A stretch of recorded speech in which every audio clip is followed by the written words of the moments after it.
Chapitre 25.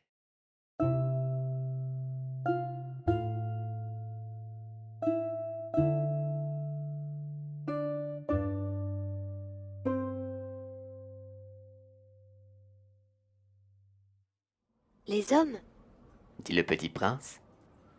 ils s'enfournent dans les rapides, mais ils ne savent plus ce qu'ils cherchent. Alors ils s'agitent et tournent en rond. Et il ajouta. Ce n'est pas la peine. Le puits que nous avions atteint ne ressemblait pas aux puits sahariens. Les puits sahariens sont de simples trous creusés dans le sable. Celui-là ressemblait à un puits de village. Mais il n'y avait là aucun village. Et je croyais rêver. C'est étrange. Dis-je au petit prince. Tout est prêt. La poulie, le seau et la corde. Il rit, toucha la corde, fit jouer la poulie. Et la poulie gémit comme gémit une vieille girouette quand le vent a longtemps dormi, Tu entends? dit le petit prince. Nous réveillons ce puits et il chante. Je ne voulais pas qu'il fît un effort, Laisse-moi faire. lui dis-je. C'est trop lourd pour toi. Lentement, je hissai le seau jusqu'à la margelle. Je l'y installai bien d'aplomb.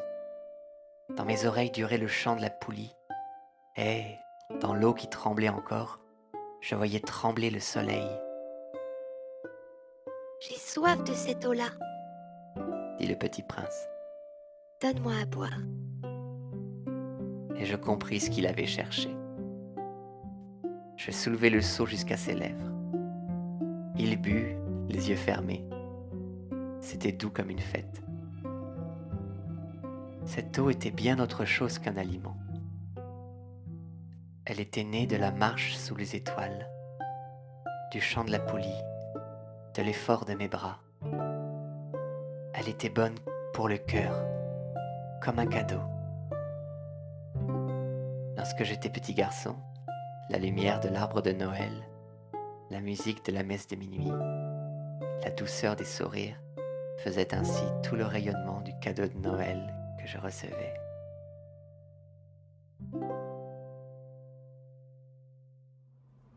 Les hommes de chez toi Dit le petit prince. cultivent 5000 roses dans un même jardin et ils n'y trouvent pas ce qu'ils cherchent. Il ne le trouve pas. Répondis-je.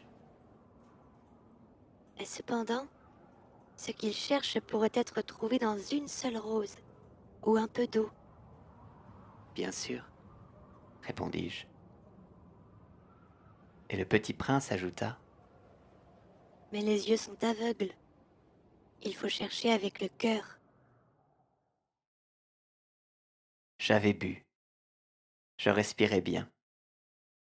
Le sable, au lever du jour, est couleur de miel. J'étais heureux aussi de cette couleur de miel. Pourquoi fallait-il que j'eusse de la peine? Il faut que tu tiennes ta promesse. Me dit doucement le petit prince, qui de nouveau s'était assis auprès de moi. Quelle promesse? Tu sais, une muselière pour mon mouton. Je suis responsable de cette fleur. Je sortis de ma poche mes ébauches de dessin.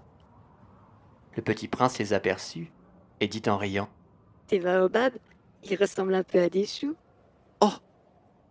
Moi qui étais si fier des baobabs! Ton renard, ses oreilles, elles ressemblent un peu à des cornes et elles sont trop longues. Et il rit encore. Tu es injuste, petit bonhomme. Je ne savais rien dessiner que les boas fermés et les boas ouverts. Oh, ça ira. Dit-il. Les enfants savent. Je crayonnai donc une muselière, et j'eus le cœur serré en la lui donnant. Tu as des projets que j'ignore. Mais il ne me répondit pas. Il me dit. Tu sais, ma chute sur la terre, c'en sera demain l'anniversaire. Puis après un silence, il dit encore, J'étais tombé tout près d'ici. et il rougit. Et de nouveau, sans comprendre pourquoi, j'éprouvai un chagrin bizarre. Cependant une question me vint. Alors ce n'est pas par hasard que le matin où je t'ai connu, il y a 8 jours, tu te promenais comme ça, tout seul, à 1000 milles de toutes les régions habitées. Tu retournais vers le point de ta chute. Le petit prince rougit encore. Et j'ajoutai en hésitant, À cause, peut-être, de l'anniversaire. le petit prince rougit de nouveau. Il ne répondait jamais aux questions. Mais quand on rougit, ça signifie oui, n'est-ce pas? Ah, Lui dis-je. j'ai peur. Mais il me répondit, Tu dois maintenant travailler.